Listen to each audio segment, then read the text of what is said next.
So mga kalingap, kumustahin natin si Beyonce pagkatapos ng ribbon cutting. Kumusta na nga ba si Beyonce sa kanyang mansion na bahay? Pero bago natin simulan yan, huwag niyo kakalimutan mag-subscribe. Bal Santos Matubang, Kalingap Rob, Ate Edna Vlogs, sa tanyang yung lingkod, Gandang Emmy. Sa mga hindi pa po nakapag-subscribe, please subscribe and please hit the notification bell para lagi po kayong updated sa aking mga ina-upload na mga reaction video. So, eto, panoorin po natin ano yung masasabi ni Beyonce dito sa kanyang bagong bahay. Tara, panoorin po natin ang video na ito. Beyonce, lagi nakangiti, parang relax, high na high lagi. Pero pagka personal, katulad nito, dumating, ay! Pero ano sa, ikaw nang tanongin ko si bakit? Ano sa palagay? Ano na sila? Bubulong ko na, baby. Ano yung ano na? Huwag po natin silang pangunan. No? Alam na po nila yan. Hindi na natin tinanong si Beyonce kasi Mapag-ibig lang. Hindi. Bagay naman, no?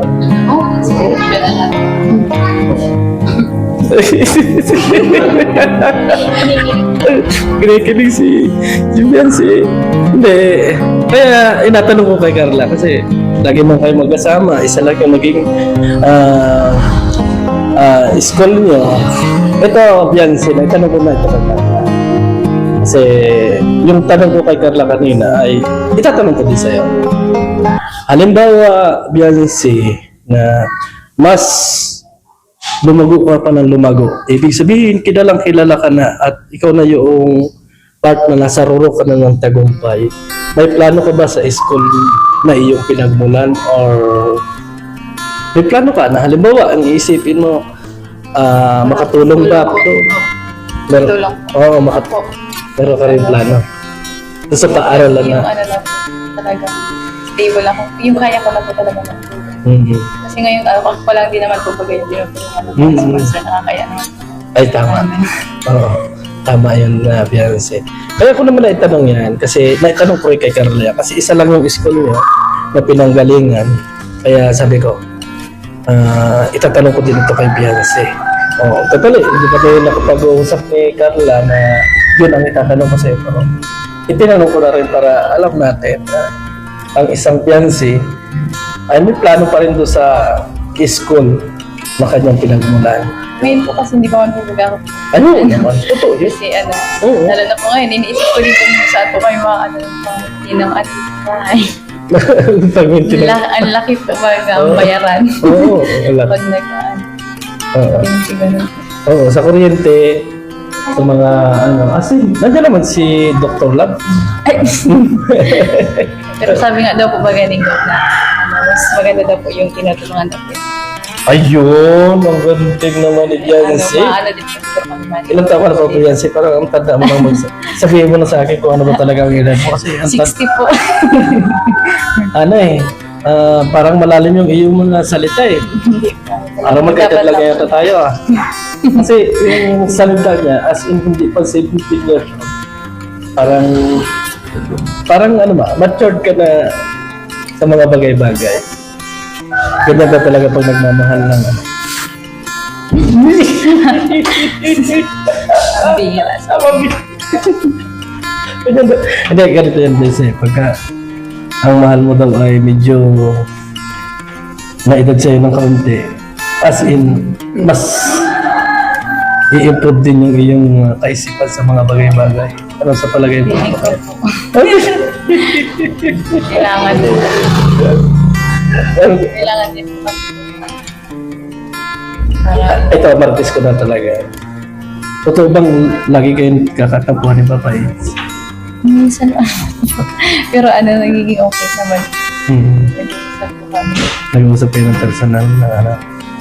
Pero bilib ako sa'yo kasi magaling kang mag-handle ng mga bagay. As in, yung makikita namin sa as in, marunong kang magpay-live. Parang matandang tao ba? Yung marunong siyang magpakumbaba, marunong siyang... Wala na po talaga ako. Oo, ganun talaga. Nakinig si Carla. Nakinig si Carla. Pero ayaw sabihin ni Carla kasi kasi ewan mo na nga aminin kasi hindi kasi kaming mga marites kasi inaabangan namin yung matamis na oo. Pero ano, nung last part kasi na part ano ba yun? 73 ba o 71? 73. 23. Ay, 72. Oh, 72. Nilagnat si Papa It's dun sa salita mo na I love you. Ano? Ba't hindi pala yung ano yun, si club nung I love you ng isang yan. Kasi kinabukasan, masamang pakiramdam ni Papa It's eh.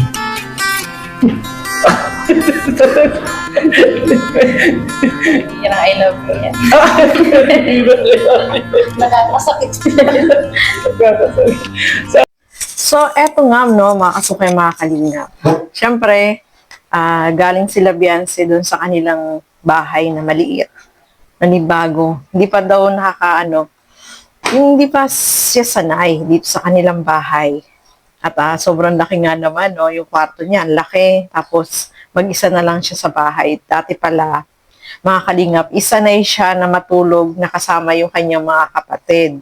Pero ngayon, dahil, ayan nga, may sarili na siyang kwarto, so mag-isa na lang siya, kaya naninibago po si Beyonce, mga kalingap. So, ganun naman talaga sa una, maninibago ka. Pero kapag nasanay ka na, is, okay na yan, no, mga kalingap. At sabi nga nung mama ni Beyonce, si Beyonce daw, bago matulog, kapag matutulog na talaga siya, saka siya pupunta sa kwarto niya. Doon, sweet siya sa mama niya, sa mga kapatid niya, no, mga kalingap. Kaya, nasanay siya na magkakasama po sila. Kaya, nanibago si Beyonce nung nandiyan na sila, lumipat na sila dyan sa bahay na yan, na mayroon na siyang sariling kwarto at napakalaki ng kwarto niya, no, kumpleto sa gamit at nakita po naman natin yon ng personal. Yung kwarto ni Beyonce, napakaganda at bagay na bagay talaga sa kanya. So, ayan, kahit nga yung mama ni Carla, ni mama ni Beyonce at saka yung papa ni Beyonce, sabi nga is, syempre nanibago din sila dun sa laki ng bahay kasi iba naman talaga yung dating bahay nila. Tapos dito ngayon sa bago nilang bahay. Kaya, okay lang yan, no, mga kalingap. So, natanong siya dyan ni Berador, no, kasama si Carla, mga kalingap, at nagpunta pala sila dun sa school. Nagdala sila ng upuan doon sa school na pinasukan ni Carla. So, may plano din syempre si Beyonce na makatulong din doon sa kanyang eskwelahan na pinasukan, no. Pero, kapag syempre yung talagang successful na o nakakaluwag na si Beyonce, ay pwede na siyang tumulong, no, mga kalingap. At, nabanggit din siya about dito kay Kalingap Edo. Di ba nung nandoon tayo is maraming sa kanya ng bus, si Kalingap Edo ay nagtampo sa kanya, mga kalingap, di ba? Na yung sa huling vlog is nag-I love you itong si Beyonce dito kay Kalingap Edo. At alam naman natin yung mga pangyayari doon, mga kalingap, na talagang si Kalingap Edo ay nagtampo po talaga, no? Pero, saglit lang naman yung tampo niya. Dahil itong si Beyonce naman ay nag-thank you din, nagpasalamat din po siya kay Kalingap Edo dun sa vlog. At syempre, nanghingi siya ng sorry. Dahil ikaw ba naman na nandoon sa yung mga bisita mo doon ay mga bigatin, di ba? Talagang minsan yung isip mo ay nabablangko. Hindi po maiwasan yung kahit naman sino. Nahihiya ka, di ba? So, ayan, no, sobrang, po yun, talagang hindi makakalimutan yun ni Beyonce, mga kalingap, dahil may bisita siyang bigatin nung ribbon cutting nung araw na yun, mga kalingap. Siyempre, nandun din po kami, no, mga kalingap. Hindi ko rin yun makakalimutan kasi first time ko na umattend ng ribbon cutting at hindi namin pinalampas yun na maka-attend doon sa ribbon cutting dito sa pabahay kila Beyonce, mga kalingap. Ay, nako. Natawa ako dun sa sinabi ni Berador na dun sa pag-I love you ni Beyonce kay Eds, ay nagkasakit si Kalingap Edo, nilagnat, no, siya. nagkasakit daw. Ay, hindi naman po yun yung ano, pambihira yung I love you ni Beyonce, ano, mga kalingap. Ay, talagang ano na siya, masama na yung kanyang panlasa nung time na yon, no, mga kalingap. So, naiintindihan naman natin yun. So, ayan, mga kalingap, maraming salamat po sa inyong walang sawang panonood at pagsuporta dito sa aking mga reaction video. So, hanggang dito na lamang po muna. Thank you so much and God bless po sa atin lahat. Bye-bye!